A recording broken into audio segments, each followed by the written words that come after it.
আমি চাইলে শাসক দলে যদি আমি হাত লাগিয়ে দিতাম, হাত মিলিয়ে দিতাম, আজকে আমার বিপক্ষে যিনি দাঁড়িয়েছে তাকে টিকিটটাই হয়তো পর্যন্ত দিত না। আমি যদি চাইতাম শাসকের সাথে হাত মিলিয়ে নিতাম, তাহলে যিনি এখানে আমার বিরুদ্ধে জোড়াফুল থেকে দাঁড়িয়েছে তাকে হয়তো টিকিটটাই দিত না। কিন্তু আমি আপনাদের সাথে বেঈমানি করিনি। আচ্ছা, 2021 থেকে 23 ভাঙড়ে খুনোখুনি হয়েছে, কেউ বলতে পারবেন? 23-এ যেই শওকত সাহেব দায়িত্ব পেল সেই খুনোখুনি শুরু হয়ে গেল। তাহলে এদেরকে খুনি বানালোটা কে? কে খুনি বানিয়েছে? ভাঙড়ের তৃণমূলের নেতাদেরকে খুনি বানালো কে? তাই ভাঙড়ের তৃণমূলের নেতাদের বলবে একটু বুঝুন, বুঝার জিনিস যদি আপনার বিবেক বোধ থাকে নিজের ঠান্ডা মাথায় চিন্তা করুন। ক্যানিং পূর্ব থেকে এখানে এসে কলকারি নাচছে আর আপনাকে খুনি বানিয়ে দিয়ে পালাচ্ছে। তাই সময় এসেছে ওই সমাজ বিরোধীকে আমরা কে তৃণমূল, কে সিপিএম, কে আইএসএফ, কে কংগ্রেস, কে বিজেপি দেখার দরকার নাই। ভাঙড় থেকে বিতাড়িত করব, তারপরে যে যার রাজনৈতিক পরিচয় ফিরে যাব। আমরা শান্তির সাথে, সৌজন্যতার সাথে, ঐক্যের সাথে, সম্প্রীতির সাথে আমরা রাজনীতি করব। যার যাকে ভালো লাগে ভোট দিয়ে জিতাবে। কিন্তু এখন আমাদের প্রত্যেকের অপরিহার্য হয়ে গিয়েছে যে নোটোরিয়াস ক্রিমিনালটাকে ভাঙড়ের জায়গা দেওয়া যাবে না। কারণ ওখানে জায়গা দিয়েছে, তার রেকর্ড বলছে যেমন সে বিরোধী দলের নেতাদেরকে খুন করেছে, বিরোধী দলের কর্মীদেরকে খুন করার অভিযোগ তার নামে আছে, একইভাবে শাসক দলের পঞ্চায়েতের লেভেলের নেতাকে, পঞ্চায়েতের সভাপতিকে খুন করছে যারা, তার ঘনিষ্ঠ বলে এই অভিযোগ আছে। তাই সুতরাং ওকে যদি এখানে সুযোগ দেয়া হয়, এখানকার মানুষ মাটিকে জ্বালিয়ে ফেলবে, এখানকার মায়েদেরকে চোখের পানিতে ভাত খাওয়াবে, এখানকার বোনেদেরকে স্বামী হারা করাবে। সে তৃণমূলের হতে পারে, বিরোধী দলের হতে পারে। এটা ভাববেন না মাইকের আওয়াজ যাচ্ছে, যা করবে আইএসএফ এর করবে, অতটা সহজ নয়। আইএসএফও কিন্তু 5 বছর জেল কেটে, মার খেয়ে, পুলিশের তাড়াকে রাজনীতিটা একটু হলেও বুঝতে শিখেছে। কিভাবে গণতান্ত্রিক প্রক্রিয়ায় জবাব দিতে হয় আইএসএফ ভালো করে জানে। কি হবে মধ্যখানে তৃণমূলের লোককে ওরাই খুন করে আইএসএফ এর নামে চাপানোর চেষ্টা করবে। সুতরাং তৃণমূল বেশি ক্ষতিগ্রস্ত হয়ে যাবে। তাই তৃণমূল যারা করেন, মাইকের আওয়াজ যাচ্ছে যে মিডিয়ার মাধ্যমে জানতে পারেন, তাদেরকেও বলবো এই নির্বাচনে একটা ফুলও, একটা ভোটও জোড়া ফুলে দেবেন না, অনুরোধ করছি। জোড়া ফুলে আপনি আপনার ভোটটা দিলে আপনার বিপদ আপনি নিজেই ডেকে আনবেন, সেই খাল কেটে কুমির আনা টাইপের হয়ে যাবে। তাই অনুরোধ করছি ওই নোটোরিয়াস ক্রিমিনালটাকে এখান থেকে বিদায় দিন।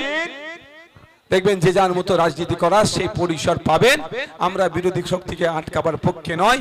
আমরা এতটুকু বিশ্বাস করি গণতন্ত্রের বিরোধীদের যত শক্তিশালী থাকবে গণতন্ত্রটা ততটাই সুরক্ষিত থাকবে। বন্ধুগণ, আমি বক্তব্য দীর্ঘায়িত করব না, সময়ও স্বল্প। আমি শুধু আপনাদের কাছে আমি একটা সার্টিফিকেট নিতে চাই। 5 বছর ধরে আমি আপনাদের সাথে 1 টাকার বেঈমানি করেছি, এটা আওয়াজ দিয়ে বলবেন। 1 টাকার তোলাবাজি করেছি, 1 টাকার দুর্নীতি করেছি। আমি চাইলে ক্যাবিনেটের মিনিস্টার হতে পারতাম কি পারতাম না বলেন? আমি চাইলে শাসক দলে যদি আমি হাত লাগিয়ে দিতাম, হাত মিলিয়ে দিতাম, আজকে আমার বিপক্ষে যিনি দাঁড়িয়েছে তাকে টিকিটটাই হয়তো পর্যন্ত দিত না। আমি যদি চাইতাম শাসকের সাথে হাত মিলিয়ে নিতাম, তাহলে যিনি এখানে আমার বিরুদ্ধে জোড়াফুল থেকে দাঁড়িয়েছে তাকে হয়তো টিকিটটাই দিত না।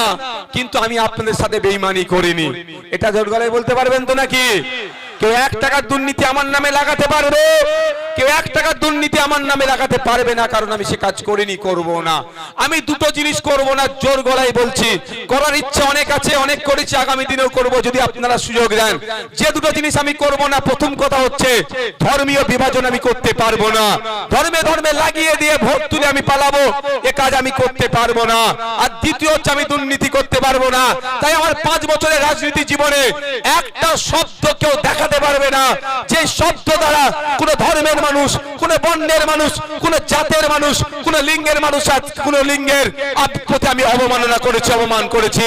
সুতরাং আমার দ্বারা এটা হবে না। আর একটা হচ্ছে কেউ বিগত 5 বছরে শুধু ভাঙড় নয়, সারা রাজ্যের মানুষ 1 টাকার দুর্নীতি আমার গায়ে লাগাতে পারবে না, কারণ আমি দুর্নীতি করার জন্য রাজনীতিতে আসিনি। আমি হলফনামা জমা করেছি, পেপারে খবর এসেছে, আপনারা দেখেছেন যে নওশাদ সিদ্দিকী বিধায়কের ইনকাম কমে গিয়েছে। ম্যাক্সিমাম বিধায়ক বিধায়কের দেখুন, সব বিধায়কের দেখুন, 293টা বিধায়কের দেখুন, আর নওশাদ সিদ্দিকীকে আলাদা জায়গায় রাখুন। ভাঙড়ের বিধায়কের ইনকাম কমে গিয়েছে, আর বাকি রাজ্যের বাকি বিধায়কদের ইনকাম বেড়ে গিয়েছে। এটা থেকে প্রমাণ হয় যে আমি দুর্নীতি করিনি, আমি চুরি করিনি, আমি তোলাবাজি করিনি। তাই যদি মনে করেন এটা গর্বের বিষয় যে বিধায়কের ইনকাম কমে যাচ্ছে, বিধায়কের ইনকাম বাড়ার দরকার, উল্টে কমে যাচ্ছে, মানে আমার বিধায়ক তথা খামচিহ্নের বিধায়ক, সংযুক্ত মোর্চার বিধায়ক ন্যায় নিষ্ঠার সাথে চলছে, তাকে আবার দ্বিতীয়বারের জন্য আরো 5 বছরের সুযোগ দিয়ে তাকে আমাদের বিপদে আপদে লড়াই করার মতো জায়গায় পাঠায়। আমার উপরে এত রাগ কেন? আমাকে এত আটকানোর চেষ্টা হচ্ছে কেন? আমার দোষটা হচ্ছে এটাই, আমি দলিতের কথা বলি, আদিবাসীর কথা বলি, হিন্দুর কথা বলি, মুসলমানের কথা বলি, অন্যায়ের বিরুদ্ধে কথা বলি, এটাই আমার হচ্ছে অপরাধ। যখন দেখেছিলেন দুর্গাপুরে গরুকাণ্ডে যেভাবে নির্মমভাবে অত্যাচার চলে যাচ্ছিল, মেরে দিবার উপক্রম ছিল, তার পাশে 43টা বিধায়ক পশ্চিম বাংলার মুসলিম সম্প্রদায়ের কেউ যে দাঁড়ায়নি, একাধিক এমপি কেউ যে দাঁড়ায়নি, ভাঙড়ের বিধায়ক সেখানে পৌঁছেছিল, তাহলে বাধ্য হয়েছিল তারপরে তাকে গ্রেফতার করতে। আপনি খোঁজ নিয়ে দেখুন, বিদ্যুৎ মন্ডল বিষ্ণুপুর থানার বাড়ি জুলপিয়া বিষ্ণুপুরে, ওকে খুন করেছিল, ওর পাশে কেউ যে দাঁড়ায়নি।